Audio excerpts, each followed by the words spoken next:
Ne tɔgɔ Amadou Diallo ne bɛ commune 4 la ne bɛ association dɔ kɛra la en plus que ne commune 4 coordinateur et au niveau du gilet vert en plus ne Bamako district fɛnɛ président au niveau du gilet vert aussi bon wele tɛ dɔwɛrɛ an ka espace de ko don an ka espace bɛ ka jɔ an ma jɛ ni espace minnu jɔlen parce que emprise de don a yira la papier tɛ yɔrɔ la sufɛ u bɛna an ka terrain tracer k'a jɔ an ye papier la don faamaw fɛ faamaw ko k'olu yɛrɛ t'a kalama ko yɔrɔ ninnu bɛ ka jɔ bon wele tɛ dɔwɛrɛ ye ko minnu bɛ dogo la ka se ka bɔ dogo la an ye mairie écrit ka direction régionale écrit ka gouverneur écrit k'a yira an ka emprise bɛ ka jɔ fiɲɛ bɔda foyi t'an bolo vraiment u k'a lajɛ ni mun ye dɔrɔmɛ 2 sɔrɔ parce que mairie district ko de bɛ k'an ka yɔrɔ di ko k'a jɔ an ye an mairie saisi mairie ko k'u tɛ fosi kalama la vraiment an bɛ ka wele bila faamaw fɛ yani ko dɔ ka kɛ jamana bɛ yɔrɔ min na bi an tɛ mankan fɛ an bɛ ka jamana kɔsuma an tɛ fɛ a kalama ka kɛ tuguni vraiment yani a ka so ma an ye wele bila tribunal ma tribunal k'i jɔ a jɔyɔrɔ la parce que n'u minɛra u bɛ bila maire bɛ weleli kɛ k'a ko négocier u b'a yira fɛnɛ ko autorisation de construction b'u bolo o bɛ se ka k'u bolo emprise kan cogo di vraiment an bɛ wele bila faamaw ye vraiment mankan dɔ bɛ yen n'a tora ka wuli a cɛman ye n'a jɔra la a bɛ kɛ koba ye vraiment o de kama an ye commune bɛɛ nana ka na commune 4 soutenir vraiment ko minnu bɛ ka kɛ forage mun filɛ nin ye bɛɛ bɛ na sigidala mɔgɔ bɛɛ bɛ na ji ta nin de la espace public kan n'u kɛlen don ka yɔrɔ in jɔ k'a datugu sigida bɛ ji ta cogo di an dun bɛ kulu de kɛrɛfɛ ji bɛ sɔrɔ cogo di vraiment an b'a ɲini faamaw fɛ u ka wuli k'u jɔ u jɔyɔrɔ la vraiment fɛn min bɛ ka kɛ an tɛ jɛn n'a ye an tɛ fɛn k'an ka sariya tigɛ an yɛrɛ sariya k'a ka sariya tigɛ sariya ka terrain sira minnu tun bɛ yen n'a bɛ fɔ ko terrain kun kan ka tɛmɛ depuis le temps de Modibo Keyita sariya yira ko terrain kun kan ka tɛmɛ a nɔ ka taga Mande a bɛ daminɛ Kulukoro ka tɛmɛ Kulukɔrɔla ninnu fɛ ka taga fo Mande bon a fɔra a tɛ se ka jɔ ni sariya ma yamaruya di pour que sariya ka yamaruya fɛnɛ di faut que conseil des ministres de ka kɛ espace arayi ninnu kan pour que k'a bila domaine ka to feere kan mais maire dɔw de bɛ ka na dogodogo la sufɛla fɛ u bɛ na terrain tracer ni yɔrɔ minnu filɛ nin a dira miliyɔn 2 dɔ a daminɛ a dira fɔlɔ 100 ni 60 dugu camancɛ o bɛ se ka sɔrɔ cogo di vraiment an tɛ fɛ mankan ka wuli autorité k'i jɔ a jɔyɔrɔ la papier bɛ k'a yira fɛnɛ tribunal ye yɔrɔ ci u seginna tuguni u bɛ ka yɔrɔ jɔ tuguni o tuma autorité jɔyɔrɔ bɛ min vraiment an tɛ fɛ ka ko dɔw kɛ mun bɛ kɔlɔlɔ lase jamana ma. Finigosila de ne bɛ yɔrɔ in n'a ɲininka kan ka bɛn a san 31 de ma. Musa Tarawele i y'a faamuya tile kelen u nana ko an ka wuli ka bɔ yen ko an ka yɔrɔ wɛrɛ ɲini ko yɔrɔtigiw mago sera u ka yɔrɔ ma ne ko n ko yɔrɔtigiw mago sera u ka yɔrɔ ma n ko yala u bɛ se ka fɔ an ye ta cogo di ko u ka foyi t'o la maire mɔgɔw nana u nana an ka guwaw kari cɛ dɔ bɛ yan ko Amadu Ndaw o nana an ka yɔrɔ de jɔ an ye ka na wari d'a ma ko an ka yɔrɔ jɔ ko yan yɔrɔ tɛ mɔgɔ si ta ye ya ye bi ye terrain sira de ye ya ko an ka yɔrɔ jɔ ka an ka baara kɛ an ye yɔrɔ jɔ ka baara kɛ o ye wari d'a ma an y'an ka yɔrɔ jɔ ka baara kɛ an finigosibugu 4 ani paselikɛla mɔgɔ 1 i y'a faamuya o kɛrɛlen mun kɛ a y'an wele tribunal fɛ la maire la maire mɔgɔw ko yala u m'a fɔ ko an ka yɔrɔ kari ne ko n ko maire mɔgɔw fɛ Amadu Ndaw de an ka yɔrɔ jɔ ka d'a ma n ko a b'a ni Amadu Ndaw de cɛ sisan donc a bɛ t'o kuma u nana Amadu Ndaw fɛ Amadu Ndaw ko yɔrɔ tɔ anw fɛ yanni nɔ yɔrɔ in ko de b'ale bolo ale de ye yɔrɔ jɔ ka d'a ma ka forage sen ka d'a ma donc an kan ka baara kɛ ne min bɛ yen nɔ o ka fɔ ale ye quoi anw kɔni ka dɔnda y'o ye ya ko ɲɛ la quoi ne kɔni mago bɛ n sigiyɔrɔ la n ka sigi n kan ka baara kɛ ka n ka dahirimɛ ɲini parce que n'a ka yɔrɔ a kuma kan ka sara n na n'a sɔrɔ yɔrɔ bɛ jɔ n'a jɔli ka di n ye ou bien a man di n ye parce que n ye maliden dɔ ye an de yɔrɔ fɔlɔ mun kɛra an wulila don fɔlɔ min na k'an bɛ yɔrɔ in ci polisiw nana u nana ne de minɛ k'an n'an b'a kɛ an k'a kɛ ni sariya ye an ye maire a to maire yɛrɛ nana ka n'i jɔ kɛnɛ ka sigida la bɛɛ ɲɛna ko yɔrɔ minnu filɛ nin k'a tɛ se ka jɔ ko sigidala mɔgɔw ka bɔ k'a bali k'a tɛ se ka jɔ kɔsa in na an sera mairie mun chargelen don an ka yan mairie ba n'o mun chargelen don communiquer dugukoloko la ale yɛrɛ ko yɔrɔ in k'a tɛ se ka jɔ mais sigidaladenw de bɛ se ka wuli k'a yira k'a tɛ se ka jɔ parce que mairie district bɛ ka yɔrɔ feere yan mairie yɛrɛ t'a kalama olu ko k'u t'a kalama an ye polisi saisi autorisation de construction autorisation de démolition yira la ka yɔrɔ ci tribunal a ka papier fɛnɛ bɔ ka yɔrɔ ci o b'an bolo an ye tribunal saisi ka domaine saisi olu ko k'u ye procureur saisi jusqu'à présent u bɛ ka continuer ka yɔrɔ jɔ an dun ye papier bila tribunal la tribunal tɛ ka kuma vraiment u k'a lajɛ u ka kuma yanni ko dɔ ka wuli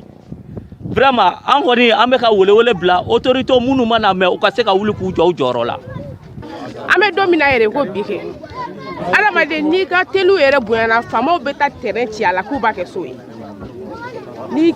sigida in bɛɛ la k'a fɔ ko Amadu kelen ye fɛntigi Amadu kelen tɛ fɛntigi ye sigida in bɛɛ la dɔ b'a bɛɛ kun mais u y'u ka fourage sen i y'a mɛn an b'a sara de fila an tun bɛ ka ji ta la o y'a sɔrɔ an ka kɔlɔn bɛ ja n'i ma dɛrɛmɛ fila sara walima saba i tɛ ji sɔrɔ ka taa Amadu sera k'o initiative se ka fourage sen ka hinɛ an na k'an ka ji ta a la a ma dɛrɛmɛ kelen ɲini an fɛ hali ni worobinɛ kunkolo tiɲɛna a bɛ wari di kura wɛrɛ bɛ k'a la n'a nɔgɔlen don fana a bɛ mɔgɔ sara o b'a kɔnɔna ko k'a jɛ ji bɛ na a la mɔgɔ kelen min sera k'o kɛ aw b'o kumaniya o ma ka tila k'o kumaniya anw adamadenw ma mun na k'an tɛ ji sɔrɔ k'an tɛ ji sɔrɔ mun na mun kelen na hinɛ tɛ adamaden dusukun na de fɛntigi b'a fɔ k'a bɛ tagama fantan kunkolo kan mun kelen na a y'a f'u ɲɛna k'u ka hinɛ na sa nin yɔrɔnin tɛ foyi ɲɛ u ye a joli tɛ foyi ɲɛ u ye fɛ yɔrɔ ka ca ni yɔrɔ ko bɛ min na u ka taa hali sisan yɔrɔ bɛ sɔrɔ yen u ka nin yɔrɔ in to yen an ka nin na hinɛ ni a ye an bɛ ka don tilema de kɔnɔ tilema mana se bɛɛ b'a dɔn ko worobinɛtigɛ bɛ kɛ an bɛ na nin ji in de ta kuma dɔw bɛ kɛ fo fajiri bɛ n'i ka minɛn bila aran na a bɛ tɛmɛ o kan k'u ka sabali u ka hinɛ na hali minnu bɛ ka nin yɔrɔ in jɔ u yɛrɛ musow u ka denbayaw bɛɛ bɛ na ji ta la yan u ka denbaya bɛɛ de bɛ na ji ta an bɛɛ bɛ ɲɔgɔn kunbɛn nin fourage kelen na donc k'u ka sabali k'u ka hinɛ na vraiment an ka président y'an wele n'o ye Amadu Jalo ye ka na a ka sigida kɛlɛ la commune 4 la yan donc ne ye commune 6 présidente ye Julien Vert la ni commune 6 président yɛrɛ bɛ ɲɔgɔn fɛ n'o ye Jawo ye bon donc a y'an wele k'a ka sigida in lihala fɔ an ye ni du ye duga ye mɔgɔ su kan i b'a fɔ ko bɔ an su kan n'a tɛ ka da la bi i b'a sɔrɔ a bɛ mɔgɔ wɛrɛ ka da la bon n yɛrɛ nana kɛrɛnkɛrɛnnenya la président ye fɛn min fɔ a ye min fɔ an ɲɛna segin n'o kelen kan yan n gɛrɛla y'an musow fana la k'u ɲininka n'o ye jitalaw ye muso ninnu yɛrɛ y'a yira an na de k'olu château min filɛ nin ye olu ka du kɔnɔ worobinɛ t'a olu bolo wa ji tɛ se ka bɔ kulu in na olu bɛna ji de bɔ nin kɔnɔ n'u b'u ka finiw ko a la n'u b'u ka fɛnw kɛ baaraw kɛ n'a ye mais yɔrɔ in nana datugu u tɛ ji sɔrɔ ko jidun t'olu bolo ka baara kɛ n'a ye donc an musow yɛrɛ kɛrɛnkɛrɛnnenya fɛn min y'an ka ko yɛrɛ fanba ye o ye ji ye an bɛ denmisɛnninw ka finiw ko an ka hinɛ ɲɔgɔn na an kɔni b'a ɲini faamaw fɛ Amadu nin bɛ kɛlɛ mun na a b'a ka sigida kɛlɛ la wa a bɛ jamana kɛlɛ la n'i da dontɔ ye jamana ko kuma la a sɔrɔ i sera k'i ka sigida dilan n'i y'a ye an bɛ bɔra an ka commune na ka na Amadu dɛmɛ a ka sigida kɛlɛ la an y'a ye Amadu bɛ sigida taaɲɛ a b'o de fɛ a n'anw bɛ Julien Vert la a mɛnna an jɛlen don an bɛ nin jɛkulu in na a mɛnna an bɛ sigida an bɛ goudron fura ɲɔgɔn fɛ an bɛ carreaux fura ɲɔgɔn fɛ an bɛ ɲamaw cɛ ɲɔgɔn fɛ an bɛ wuluwulu labɔ ɲɔgɔn fɛ commune kɔnɔ an ni Amadu donc a ye nin de yira an na a ka sigida la o de kama an nana bi k'a soutenir parce que an y'a dɔn tiɲɛtigi de don an jamana in bɛ yɔrɔ min an bɛ jamana in sumani de kɔ an tɛ jamana in mankan foyi kɔ ne ye Amadu ye mɔgɔw wele bi ka na nin ko in na a kun de sigida la mankan kana wuli fo jamana da ka don a la a t'o de fɛ donc an fana b'a ɲini yɔrɔ in jɔbagaw fɛ